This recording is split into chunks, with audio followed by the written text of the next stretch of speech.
When we started to look into genetically modified foods, we kept coming across a company named Monsanto, who also happens to be the world's largest biotechnology company and the world's largest manufacturer and distributor of genetically modified seeds.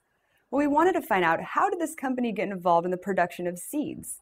What we found out is that Monsanto actually originated as a chemical company.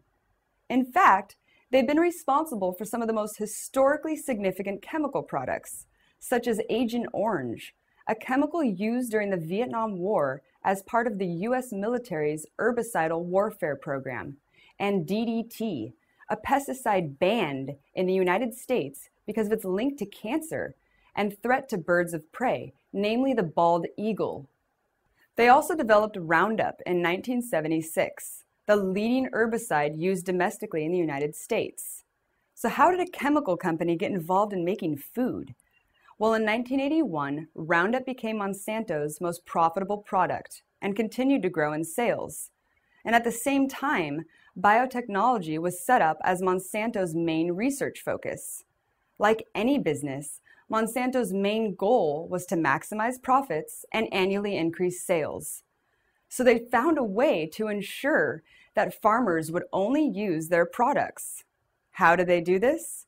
Well, in 1996, they developed their first genetically engineered Roundup Ready seed, the first herbicide-resistant seed. The catch? These seeds are only resistant to Monsanto's Roundup herbicide.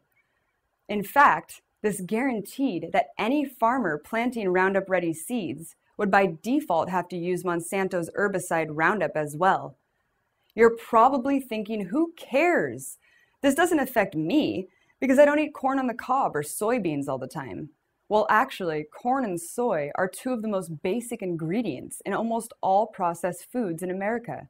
They come in the form of corn syrup, soy lecithin, fructose, lactic acid, dextrose, maltodextrin, cornmeal, soy flour, soy protein, textured vegetable protein, and of course soy or corn oil, which is used in tons of food products. But what about the farmers that don't use genetically engineered seeds? We found that the number of farmers that don't use genetically engineered seeds is diminishing. One of the most controversial issues surrounding Monsanto is the legal action that they take against small farms.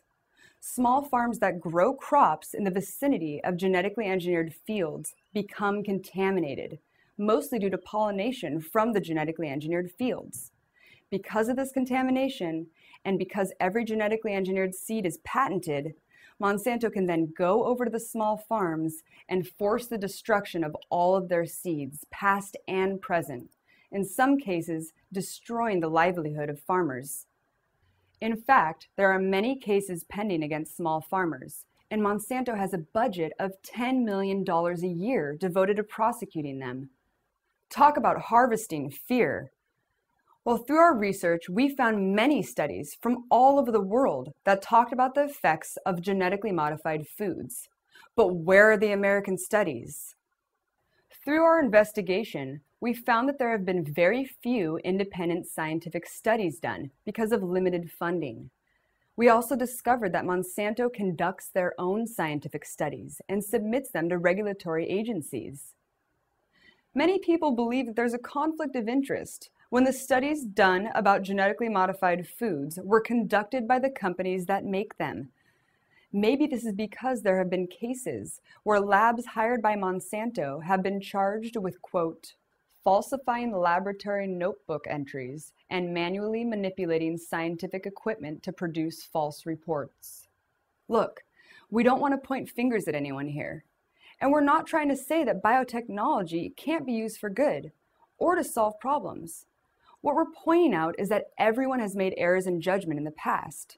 But right now at this moment, that can change. They can change. But how are they going to know unless we tell them? Or unless we choose not to support their products? We need to have the option to know what we're eating and be conscious of our own decisions. It's as simple as that.